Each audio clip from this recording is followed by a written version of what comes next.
Hello everyone, welcome back to my channel. This is Cyan of At Perceived Grace, both on here and Instagram. Today you clicked on a recent 5-star read video of mine where I'm going to be creating the book review spread on camera for you for a recent 5-star read. This one is Lucy Loves Him Not by Rebecca Jo Jackson. You'll hear me talk all about it and learn more about the book as well, and kind of how I saw the book and how it comes across and all of that great stuff.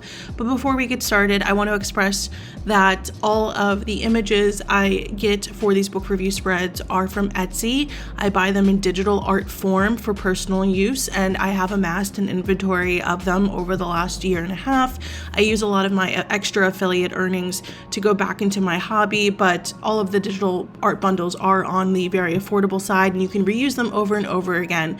Same goes for the book covers. I use them for personal use. I'm not selling anything, but check out the description box below for more information. Thank you so much for watching. I hope you enjoy the video, and let's get started. So on the screen on the left hand side, we have my hard drive where I have everything I want to pull for this spread already. And on the right, I have Canva Pro up, and I already picked out the girl that I want to represent Lucy. So there is this curly redhead in this Peaches set, this Peaches digital art bundle set. And they also reference peach flavored ice cream in the book, so it worked out that that was in there too. And then I have this office people bundle with mostly men in it that I thought would have a really good Adam to choose from, and I already picked him out beforehand when I saw the bundle. So I already picked him out as this guy, this digital art here. Adam has blue eyes in the book, and this artwork clearly has brown eyes, but honestly, I don't get too, stuck on the eye colors when I find these characters. I really just want them to look like how I pictured the characters in my head, and obviously in line with maybe how they're pictured in the book, on the book, or in the book. And then I have this Denim and Daisies bundle set, and daisies are Lucy's favorite flower, and they are referenced a lot. None of what I'm going to be sharing with you about the book in this video is going to be spoiler, but Adam obviously takes note that Lucy likes daisies. So that is all I'll say. It's very, very cute. And this bouquet fits nicely with the colors on the book. And there's a single daisy there that I'm going to pull just as like a space filler. I like to have like smaller objects when I'm creating these to fill up extra white space in my journal spread. You'll see later how I use those. And then there is like a library sale scene. It's not quite a bookshop, but it's like a library where like the library's getting rid of books. And so I thought that scene, it made me think of like a bunch of books laid out for people to go through and look for. And then obviously this is a summer carnival like theme in this book. It's on the cover. The carousel is on there, and carnivals play a big piece because Lucy and Adam are workplace rivals to more, and the workplace piece is the fact that every year Lucy is the one who spearheads the town festival, or carnival is a better word, summer carnival, or festival, either word is fine actually. She usually spearheads it because her grandmother used to before she passed, so she took it on, and then Adam comes in and he's the new town hall manager or whatever, the new city manager.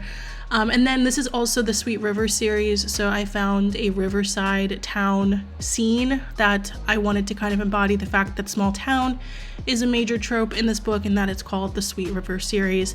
And here I'm just looking through what I have for Adam's office, so I'm kind of just looking through a lot of clip art I already have. I'm looking through this as well because for the workshop images you're seeing on the screen, Lucy is a painter. But I didn't want to use any of those scenes because the colors were too muted for the cover of the book. I like to match the tones of the images I'm picking as closely as I can to like the tone of the book. So this book has a very saturated and vibrant, like just the tones are very like opaque and, solid and strong on this cover. I really like them. And then I did have some paintbrush clip art, so I did pull those out. And then I'm looking for some florist scenes because there's kind of like a little bit of a florist moment in this book, and it also matches the whole daisy thing and whatnot. And I ended up going back and picking a different scene than the one I just selected there. And I had some town building clip art, so I looked through that, didn't like anything that I had or needed, and then I finally settled on this scene as Adam's office, because a good part of the book takes place in his office because of the workplace aspect and having to plan this summer festival. Here I'm looking in my historical section for glasses for Adam, and I usually pull these glasses from this vintage medicine folder I have. So those are going to be his glasses. He wears glasses like 24/7 in the book, but I really liked that clip art for him, and that guy isn't wearing glasses, so just like, you know what, I'm just going to put the glasses on the side to still represent the fact that he's a glasses wearing guy, but he's not wearing glasses there. But anyway, so here I'm arranging my sticker sheet, so to speak. I do it all on like a gray or dark background just so I can make sure I'm looking at the outlines, and then I usually make these outlines when there's too fine of lines around the images that I know my Cricut isn't going to love. So I don't do this often. You probably have seen book review spreads from me where there is no outlines around the characters or the objects. That's why. But I've been doing it more lately just because it does make for an easier cutting process. Lucy does have a cat. Her name is Stevie, after Stevie Nicks. It's like a whole thing in the book with the playlist and stuff. I really, really loved that part. And I don't remember if the cat is gray, but in my mind, it was gray, and in my memory, so I stuck with that. There's also the motif of Lucy and Adam both liking, I believe, chocolate peanut butter milkshakes. I cannot remember if it's that. I think it's that flavor. And this doesn't really quite look like chocolate, but I thought this clip art from Canva Pro just fit the art style the best of everything else I'm using, and it looks the most like a takeout milkshake from what I was finding. I just liked it the most. I'm moving everything up because I want to save room to add the book cover in Cricut Design Space. I'm not going to add it here because I'm not quite sure if sizing it in proportion to everything else will be the size that I want it. I'm going back in the Denim and Daisies folder to get a book stack. Both Lucy and Adam are avid readers in the story as well, which we love that. And so I kind of wanted to make sure that in addition to the bookshop or library scene, there's like a book stack I can use. Again, in the white space, I like to have more. It doesn't hurt to have like smaller objects to kind of fill again and balance out the spread. You'll see me do all of that. And now I'm going to create the sticker sheet for the scenes. I have mentioned this in previous videos like this, that I like to find between 4 and 6 scenes, usually 5 or 6, I should say. 5 or 6 scenes, and you'll see my formula for how I lay them out. If you are at all familiar with my book review spreads, you are probably familiar with like my compositioning for this and how I do lay everything out. So 6 seems to be a good number usually. And I'm editing the office scene a little bit because it was on the colder or cooler side, and the book is very warm in my opinion. Like the colors of the cover are warm, and then just the tones of the other scenes are fairly warm, and I just wanted to make sure that the office didn't seem too cool. And here I'm going back to replace the original florist scene I picked out. It ended up not matching, in my opinion, with everything else. So I bring 2 in here, and I end up settling on this one. And also it kind of, I don't think all the flowers there are daisies, but from far away they have more of the daisy look of like the yellow and the white. So, and then I went back up here, and off screen, I don't know if off screen is, well, I cut this out. I added some painting motifs to represent the fact that Lucy is a painter, and it does become a big meaningful part of the story. But I didn't like them, and one of them glitched out on Canva. That happens all the time. I think his Canva is like a cloud-based thing, and so sometimes it just glitches out. I don't know. But I brought in the new canvas thing that's just a Canva Pro image I was able to pull and find, and I apologize if my voice sounds weird. It might not to you. I am having trouble like projecting my voice. I am sick at the time of doing this voiceover. Today it's Tuesday, July 23rd, and I actually am sick. So anyway, that's why my voice may sound off or just a little bit on the raspier side. But I saved or downloaded everything from Canva that I'm using. I created a folder, put it in my drive, just because I like to house everything there for this hobby. And I made sure when I saved it that I saved it with the transparent background. That is only a feature you get with Canva Pro. You don't get that with free Canva. And then my Cricut Design Space was moving very slowly when I was doing the screen recording. So I'm only showing you so much here of like the actual in Cricut Design Space stuff.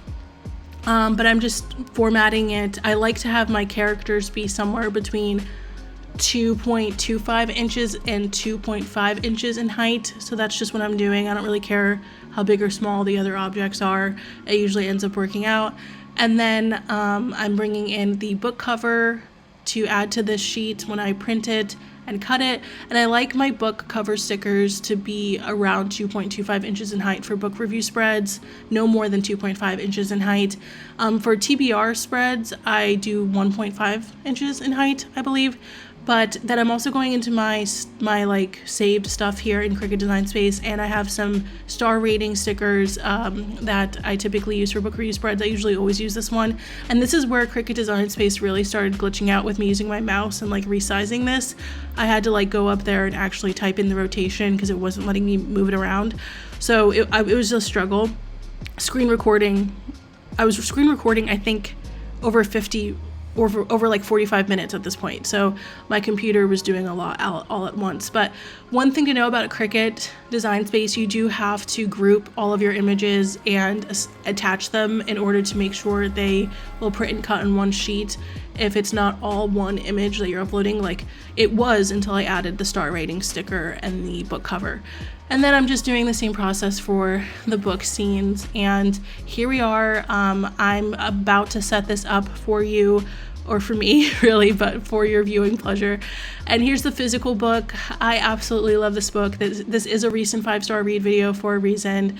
I just cannot express how pleasantly surprising this book was.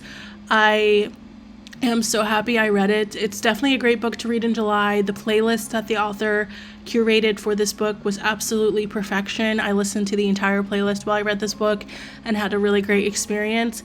If you are watching the first video of mine, this is my B5 size reading journal from Archer and Olive. I am an Archer and Olive ambassador. Also, ignore this. I don't have everything filled out, but those are some of the spreads preceding this one in my July setup. I do have a July reading journal setup video already up if you want to see how that turned out.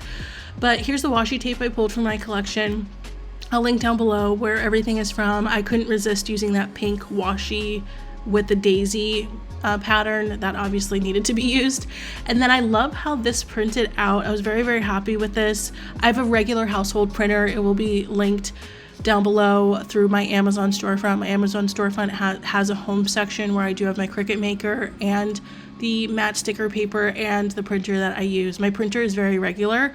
I do not sell anything, so if you need like recommendations for like quality control things to use or whatever, I'm not the person to go to for that, but this works well for personal use for me, and I'm usually very happy with the results. But I decided to use all 3 of those washi tapes. I was just going to stick to 2. I usually stick to 2, but I liked all 3 a lot, especially with the books making sense with the characters being avid readers, the daisies making sense, and then I liked the grid washi at the bottom because it is the nice green that is also for the grass or the turf, whatever that is on the book cover. I really like that like deep teal green, and it just worked really well. So I was like, this is an opportunity to use this. And I like that it's a grid too because it balances out all the florals and like the more feminine washi tape.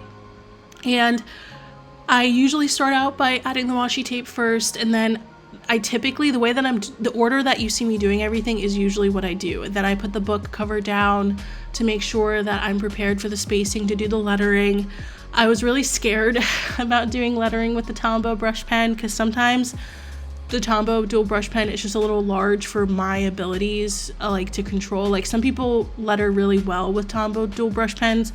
I find that my lettering just isn't strong enough to have as much control over it as I would like, but this turned out really well. I tried to match the lettering on the cover as closely as I could, and I went with this color because it kind of reminded me of Lucy's hair color on the cover. Like in person, it looked pretty close, even though it's not quite red, it's more of like a red brown. I really liked working that color in. And then I went with this second Tombow color for the borders. And then usually what I do next is I lay down my scenes. I, for some reason, usually always put the female, the FMC, the female main character on the left-hand side.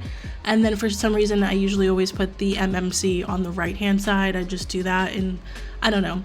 And I usually I keep saying usually, but like always, I obviously am going to put the objects that are associated with the FMC, and then the objects associated with the MMC I'm going to put with him.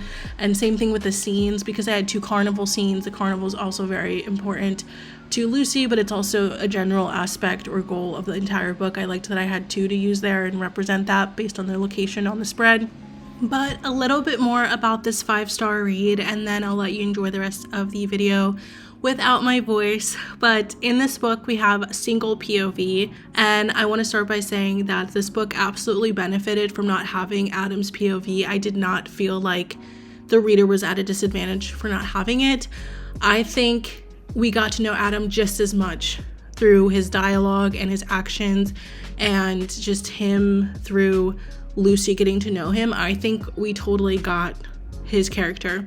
So it is single POV, but done very, very well. And I mentioned earlier, it's workplace to rivals, or workplace rivals to more. And Adam's kind of like the new guy in town. He takes over this town city manager type job, where he's obviously in charge of a lot of like city operations, and that includes like community type stuff like a summer festival. And Lucy is actually a kindergarten teacher, but for the summer she obviously gets her summers off, and every summer for the last couple of years since her grandmother passed, she's been spending her summers giving her all into, managing the summer festival. So there's this whole thing where like Adam obviously has Lucy's contact, because now that he's taken on this project, he's been told how it's been done in previous years, and he has to connect with her that way. I'm not going to give you too much about how they meet or how the book starts, but I will say it was my favorite, and I thought it was just done so cleverly, if that's a word. It was just very clever, and I really liked it. From the very beginning, I loved this book. And then it is also slow burn, so because Adam's so new in the town, I really appreciated how the author, obviously understood that they're not going to have history. They have to get to know each other. They're also working together in some capacity. Even though Lucy's basically a volunteer, there's still this common goal element to the work.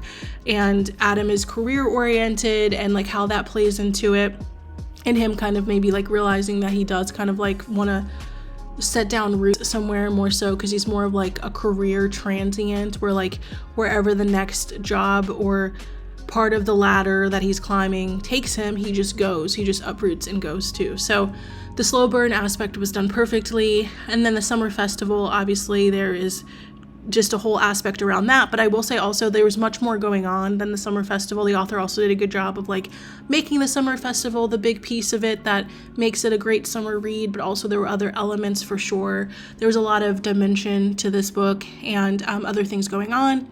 And then it's small town, of course. I thought the small town was done so realistically. I'm not like a super fan of small town. Like, I know a lot of people were like really into it. I think it's fine, but I'm not like thinking it's the best trope ever or the best setting ever. If you know my reading taste, you know that Regencies are probably my favorite. They are my favorite, but that small town isn't like, you can have a small village in a Regency romance and still have the community piece, but the small town trope is obviously more reserved for the contemporary, and I just think small town was done really, really well in this book. And then family and home is a big piece of the themes in this book as well. Just like Lucy's mom and sisters are a huge part of the story. I loved them. And then not only that, but this, again, nothing that I'm going to share with you or have shared with you is like a spoiler in my opinion, but Adam and Lucy both grew up without their fathers. I related to that a lot, and I liked how Adam and Lucy not only both grew up without their fathers, but also, if you hear someone revving their engine outside, someone is doing that. But I also liked how Adam and Lucy's upbringings were very different, despite also not growing up without their fathers. Like, that can look like a lot of different things. I really appreciated that it was not a generalization in any way. Like I said, Adam and Lucy both had very different childhoods, despite also not having grown up with their fathers. So really, really liked that. The romance was clean, the language was clean, there was no violence. I loved every character in this book. I thought Lucy was relatable. And it's obviously contemporary romance. I highly recommend this. This book actually made me crave more contemporaries. Nothing quite lived up to it after I read it. I also had a really good read right before this, a novel Proposal by Denise Hunter. It was 4.5 stars, so it almost made getting a video like this. But yeah, this book was so good. It is the second book in an interconnect series, so I might go back and read the first book as well. But definitely check this out. I can't recommend it enough. It was just done so well, and I have to say this is probably one of my favorite book review journal spreads I've ever created. I just think it turned out exactly like I was hoping it would. Everything will be linked down below to the best of my ability. Thank you so much for watching. I hope you enjoyed this video, and I'll see you in the next one. I know you told your friend you're not okay, and tell me what's wrong and why you never said you felt that way. And guess you're trying to stay strong and fake a smile until I look away. But I've known you too long, it hurts to watch your blue eyes fade to gray as you fade away.